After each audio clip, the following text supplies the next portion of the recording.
A aula agora é sobre funções de segundo grau, beleza? Já coloquei alguns gráficos aqui e alguns textinhos, igual lá da função de primeiro grau. Uma incógnita, y geralmente, né? Em função da outra, x geralmente. Relacionada, o y geralmente varia em função do x. Geralmente é assim. Pode mudar essas incógnitas por qualquer outra letra que vai manter a mesma estrutura, beleza? Então, o padrão aqui é o seguinte: y ou f de x, né, função de x, igual a ax ao quadrado mais bx mais c. Então, como eu disse lá na outra aula também, o quadrado lembra a gente que é a função de segundo grau. O segundo vem justamente dessa potência aqui. Está elevado a 2 ao quadrado, né? Beleza? Por isso que chama também função quadrática, por causa desse quadrado, beleza? Tranquilo. Então, geralmente, A, B e C vão ser números. Tranquilo? Beleza. Ó, já fiz aqui dois gráficos naquele site que eu deixei o link na outra aula e vou deixar nessa aula também. Beleza? Então, só coloquei lá 2x ao quadrado menos 10x mais 12. Beleza? E ele me deu esse gráfico aqui. A gente poderia fazer à mão, igual a gente fez lá na aula passada da função de primeiro grau. Como? Colocaria lá 0 para x e daria tanto. 1 para x daria tanto. 2 para x daria tanto. 3 para x e acharia os y, né? Beleza. Aqui já tem alguma coisa importante aqui, ó. Você vê, nos dois gráficos são parábolas. Eu só mudei esse sinalzinho aqui, ó. Coloquei um negativo aqui que lá não tinha, beleza? Beleza. Então, aqui é uma parábola para cima por causa do positivo. E aqui é uma parábola voltada para baixo por causa do sinal negativo do A. Beleza? Do A. Como eu te sugeri na outra aula, você pode olhar o site que eu sugeri e ficar trocando os números, trocar positivo, negativo, ver o que acontece, beleza? Outra coisa importante aqui, ó, o C vai indicar pra gente onde o gráfico corta o eixo Y, aqui ó, 12, beleza? Por quê? Porque quando você coloca x igual a 0, o único número que vai sobrar vai ser o C, da mesma forma que na função de primeiro grau, beleza? Então aqui ele não chegou a cortar, mas vai cortar aqui no 12, beleza? O gráfico vai continuar aqui e vai cortar no 12, tranquilo? Beleza. Até aqui tudo tranquilo, né? Então, importante isso aqui, ó. Quando A for positivo, parábola para cima. Quando A for negativo, parábola para baixo. Beleza? Tranquilo. Outra coisa importante.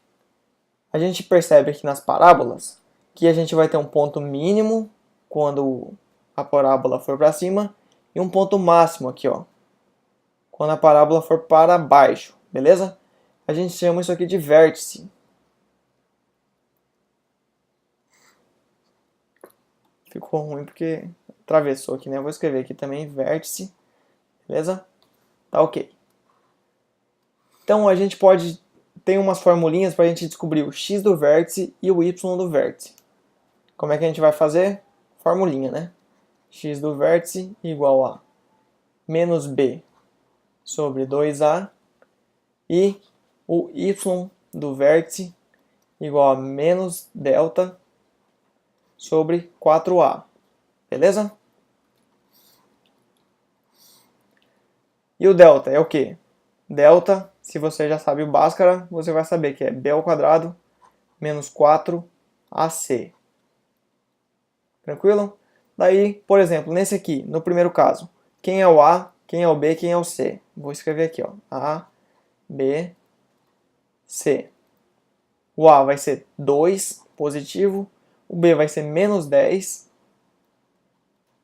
E o C vai ser 12, positivo também. Aqui, nessa outra aqui, o A vai ser negativo, menos 2. O B vai ser menos 10. E o C vai ser 12, beleza? Só o número que está acompanhando o x ou x ao quadrado, ou que não está acompanhando ninguém. Sempre com o sinal, que ele é importante também, beleza? Tranquilo. Vamos lá, continuar nossos raciocínios aqui. Tranquilo, achamos o vértice, né? Se você quiser achar o x do vértice aqui, você usa essa fórmula. O y do vértice, você usa outra fórmula. Outra coisa importante, mais uma coisa, né? Muitas coisas importantes aqui. São as raízes, né? Onde o gráfico cruza o eixo x. Ou seja, onde o y é igual a zero. Você vai ver aqui que tem 2 pontos, beleza? Sempre vai ter 2 pontos? Sempre vai ter 2 pontos. Porque ele é uma parábola, né? Concorda? Beleza.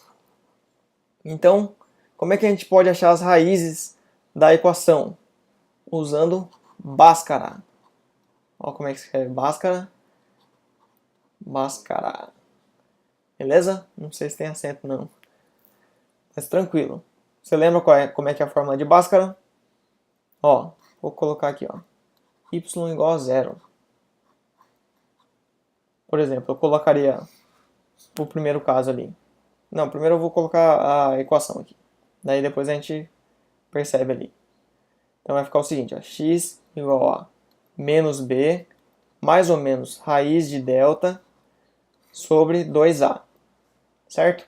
Ou então, se você já quiser substituir o delta direto, você pode falar que é igual a menos b, mais ou menos raiz de b ao quadrado, menos 4ac, sobre 2a, beleza?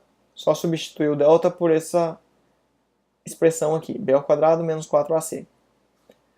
Beleza.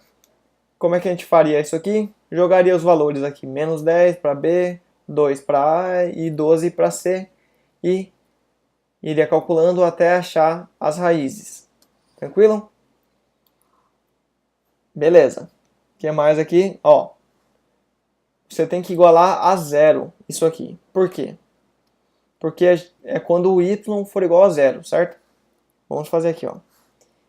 Naquela primeira ali, y igual a 2x ao quadrado menos 10x mais 12, né? Aquela primeira função ali, equação, você pode chamar do que você quiser. Então, quando o y for igual a zero, eu posso substituir y por zero aqui. Então, 0 é igual a 2x ao quadrado menos 10x mais 12.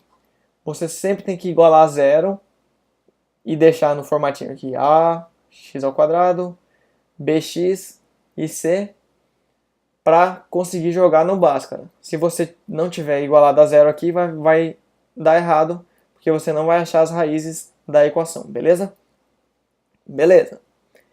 Então daqui a gente poderia jogar o a igual a 2, b igual a menos 10 e c igual a 12. Tranquilo, né? Isso aqui a gente vai ver bastante nas questões. Não tem como eu te ficar dando muito exemplo aqui, senão a aula vai ficar de 1 hora, né? Beleza. Outra coisa importante no Bhaskara é que tem esse sinal de mais ou menos. Então, você vai fazer no final aqui, quando você souber o resultado dessa raiz aqui, você vai fazer esse valor mais o outro dividido pelo 2a e depois esse valor menos o outro, entendeu? Você vai encontrar duas raízes, justamente as duas raízes. Uma você vai somar aqui e a outra você vai usar o sinal de negativo, ou subtrair, né? Beleza. Vai acompanhando aí.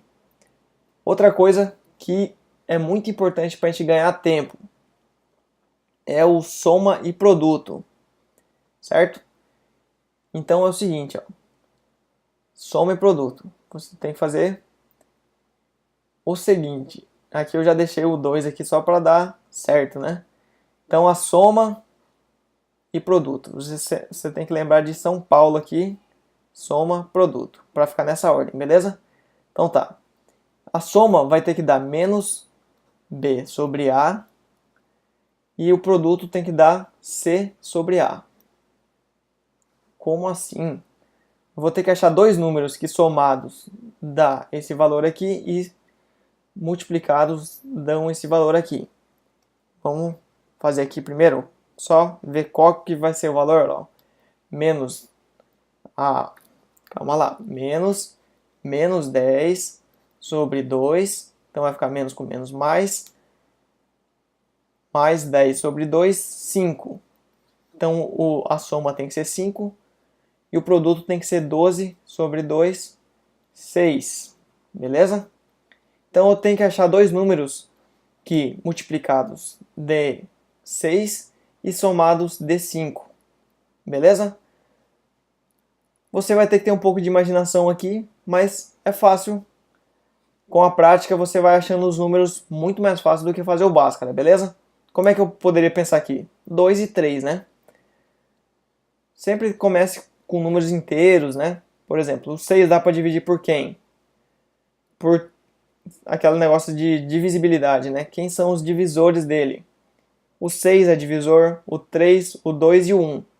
Então, se eu pegar 6 e 1, somados daria 7, né? Então não pode. Mas 2 e 3 poderia ser. 2 e 3 multiplicados dá 6 e 2 mais 3 dá 5. Entendeu? É um pouco chatinho aqui de compreender, mas se você for praticando e conseguir resolver as questões assim, perceba que você pode ganhar muito, muito tempo. Beleza? Olha aqui, em vez de fazer toda essa contona aqui, você já pensa aqui direto, soma e produto. Se for um número fácil, lógico, também ajuda, né? E você tem que praticar e ganhar tempo, beleza? Resumindo, super, hiper, mega resumido aqui, é isso aqui que é uma função de segundo grau, beleza? Não tem muita dificuldade não precisa ficar com medo. É bem parecido com a função de primeiro grau, só tem essas questões aqui diferentes, né? Os vértices, que às vezes tem questões que cobram, o Bhaskara e a questão do soma e produto para evitar fazer o Bhaskara, beleza? Outra coisa aqui do vértice que eu lembrei agora é que se você não sabe qual é o x do vértice, o x em que o y vai ser o menor ou maior, né? Você pode achar as raízes e achar a média das raízes. Então aqui eu sei que o x do vértice é 2,5, porque uma raiz é 2 e a outra é 3. Entendeu? Eu somei 3 mais 2 dividido por 2, 5 dividido por 2, 2,5. Então esse ponto aqui vai ser o vértice, o ponto onde o y vai ser menor. Poderia fazer a mesma coisa aqui, menos 6, e aqui, sei lá se vai ser 1, né? Mas eu acharia aqui, somaria os dois e dividiria por 2 e acharia o x do vértice. Daí depois com o x do vértice, o que eu faço? Joga lá na função e acha qual que vai ser o y correspondente, beleza? Então é mais uma possibilidade para a gente descobrir o x e o y do vértice, se você não lembrar dessas fórmulas lá na hora da prova, beleza? Então a aula ficou bem comprida, bem chatinha, mas isso aqui é importante, beleza? Qualquer dúvida, mande aí nos comentários e se inscreva no canal. Lembrando que a gente está resolvendo todas as provas, todas as questões de matemática e de física do Enem a partir de 2009 até a hora que a gente conseguir. Para esse Enem de 2016, nós vamos fazer todas as provas de 2009 até 2015, segunda aplicação, beleza? São 8 provas, então se inscreva aí e vamos estudar, que o Enem 2016 está chegando, meu amigo. Está chegando a passos largos, beleza? Vamos lá para mais aulas, mais questões. Acompanhe nosso trabalho aí, dê um joinha se você gostou, beleza? Um abraço, até logo.